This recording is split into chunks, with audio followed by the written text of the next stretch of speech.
early within 24 hours so that it's done quickly. When we're applying for jobs, and I had somebody reach out to me, they've got a job that's been posted for almost 3 months now, 150 to 200 applicants, but evidently nobody's qualified. Nobody's, they've interviewed a few people. They didn't find anybody they liked. As a job seeker, how can you cut through the noise? I'm assuming that if something's been posted for 3 months, it's not the top of the recruiter's list anymore, that there's probably 500 or 600 other jobs that are. How can we as job seekers get some attention for these? If you find a role that's been open for a while and somebody in your network has reached out to you and said, you'd be good for this, Meg, why don't you give it a shot?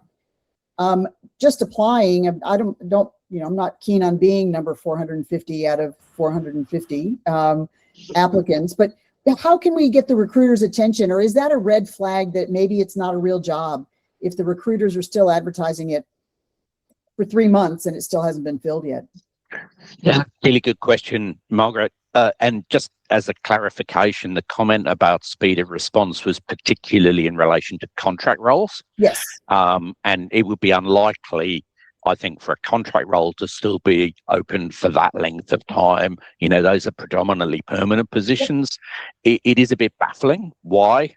And sometimes there's a story, for example, the hiring process has been put on hold for a while. The job's been left advertised, and then it's perhaps come back to life.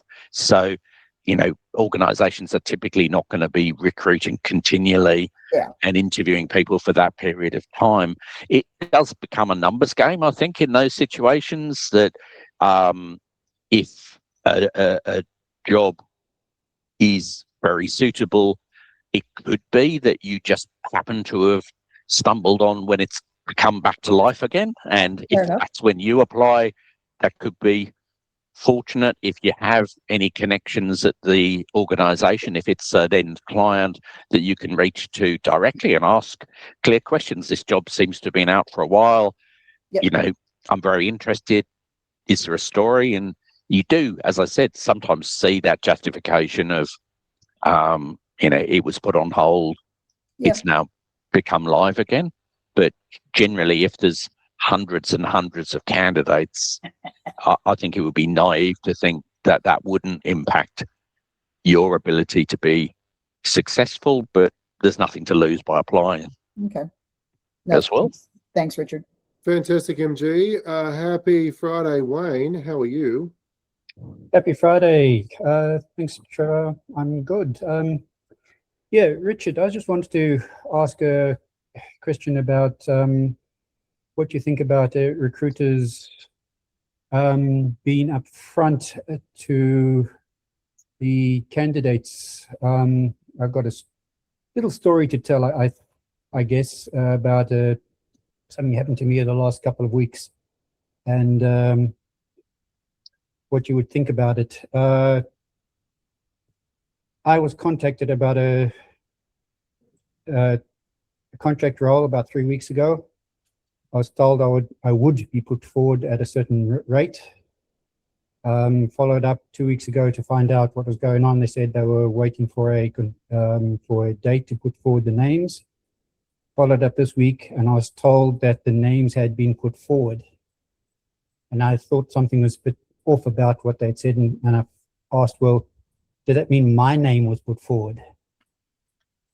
And then they came and said, actually, no, your name wasn't, because they've decided that I wasn't, didn't quite match.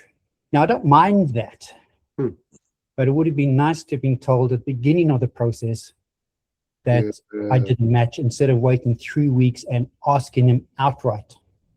What do you feel about that sort of process? Shouldn't they be more upfront about that sort of thing rather than stringing you along for 3 weeks? Yeah, look, I think so, Wayne, and obviously I don't know all the circumstances. Possibly at the time, you were one of the strongest candidates the person had, and then subsequently other people became available who had stronger experience, and you were sort of maybe not one of the strongest ones for that particular role. I don't know.